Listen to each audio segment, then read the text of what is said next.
Hey, friends. So, recently I got a message.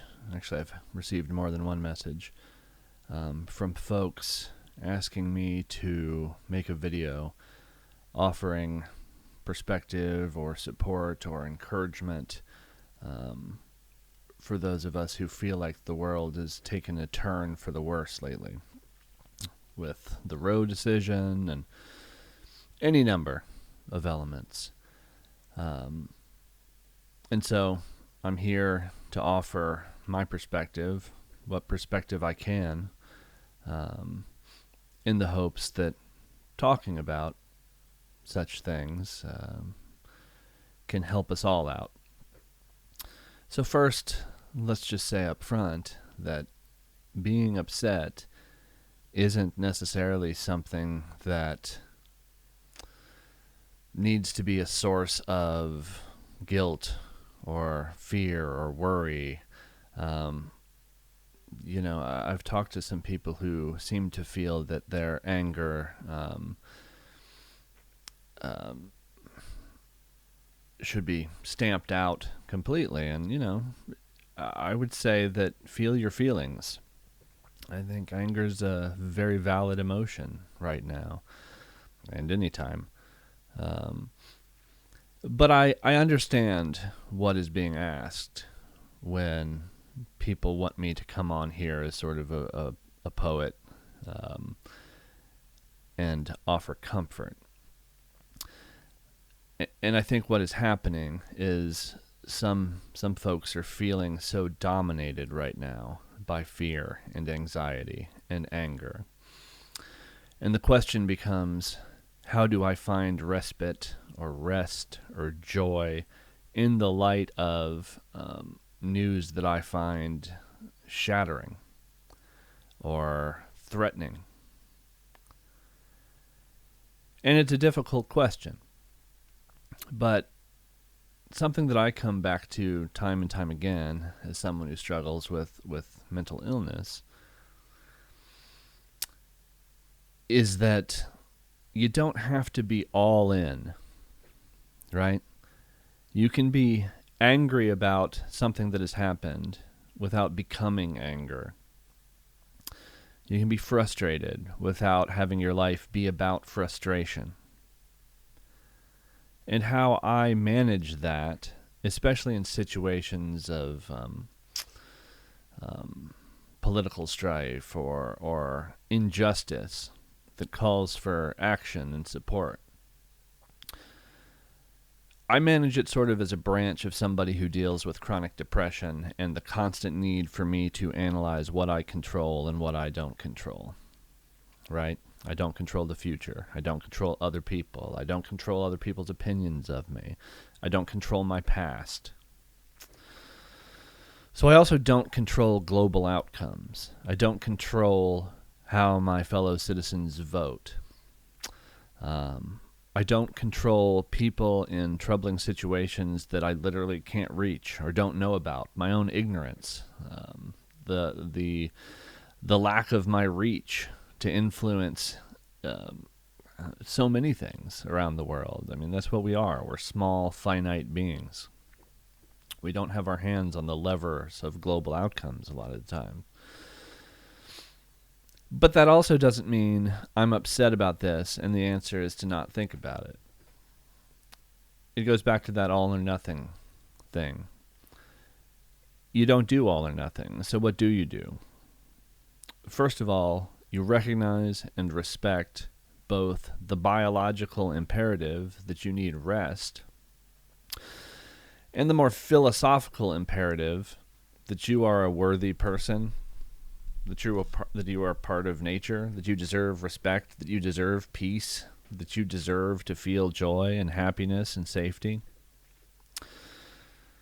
So respecting those essential truths, you then say to yourself, or I say to myself, I don't want to preach here, I don't feel like I have it all figured out. But for me, what I do is I look realistically at what action I can take. Right? Who can I donate to? Who can I support? Where can I raise up the voices of others? And I do those things. And then I say to myself, I have taken action.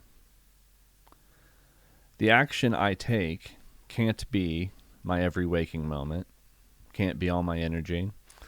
It can't violate the thing I said first about the biological imperative for rest, the philosophical imperative to also seek out joy and happiness. But we also don't ignore issues we care about. So choose the actions that are worthy to you, that coincide with your priorities, with the people you want to reach out to, the people you want to help. Do those actions. And then realize the world is a big, messy place you don't control. And that the good in this world and the evil are happening simultaneously. And sometimes focusing on the good is a way to deny and defy the evil. Sometimes you need to focus on the good out there in order to help and respect yourself, in order to keep you in the fight, to keep you in this life, appreciating what's good about it. We're mad about the troubles in the world because we love the world. And I think forgetting that robs us of an essential truth. That anger and frustration we feel is because we love life, because we love what we see in our fellow human beings, our fellow life forms, in nature and in society. And on that topic, a note on social media, a note that I think we all know, but sometimes we fail to act upon.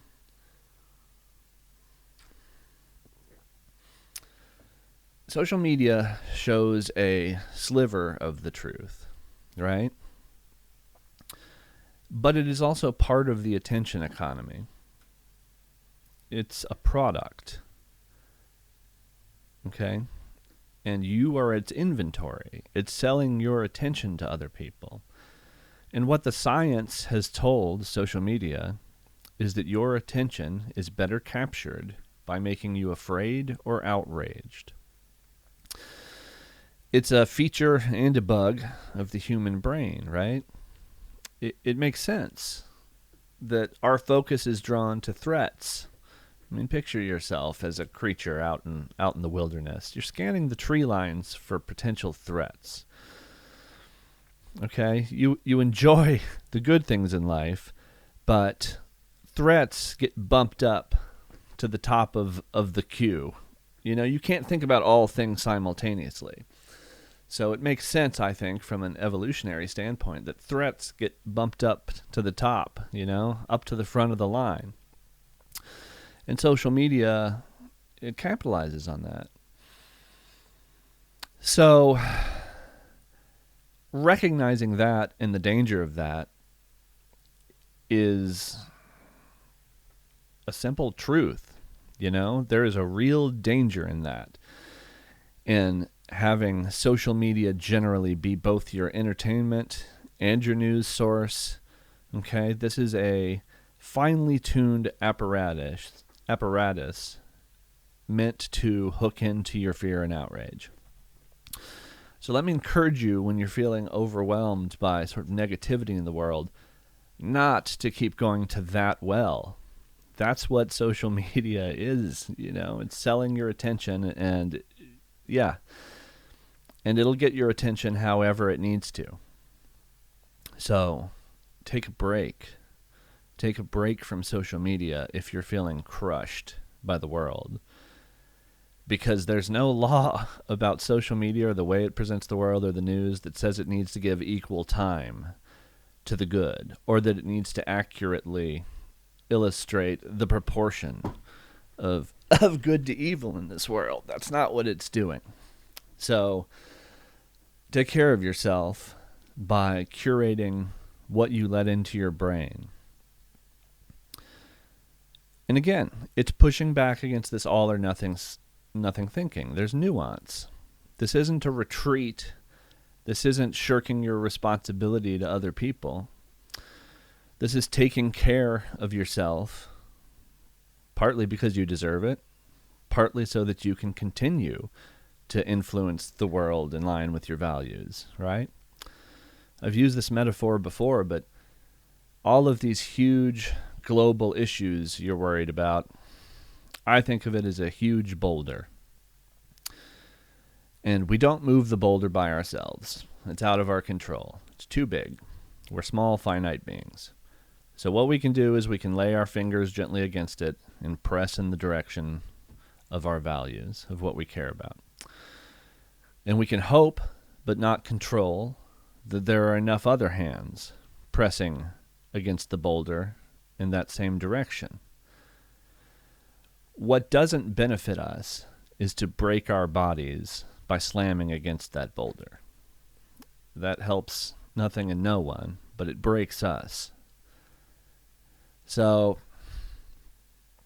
yeah, you can be angry. You can be upset. You can be anxious. Those are all natural, vital, valid feelings. But I would caution you not to become those things.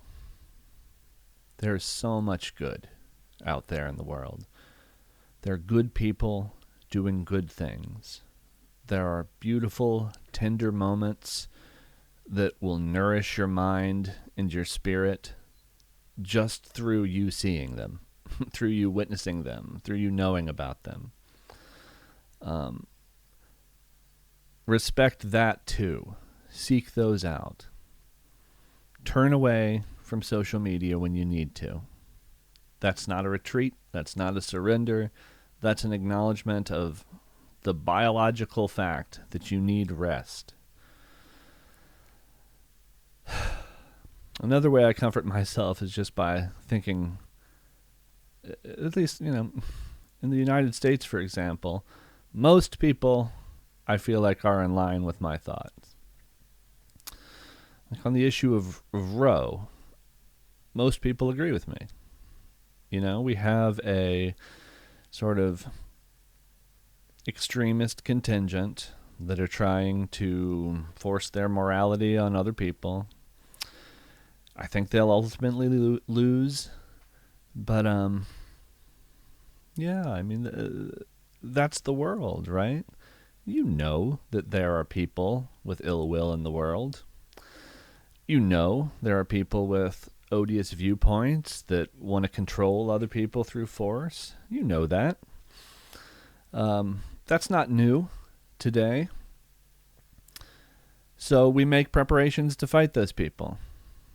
And on every front we can. But we also allow ourselves time to appreciate why it's worth fighting for.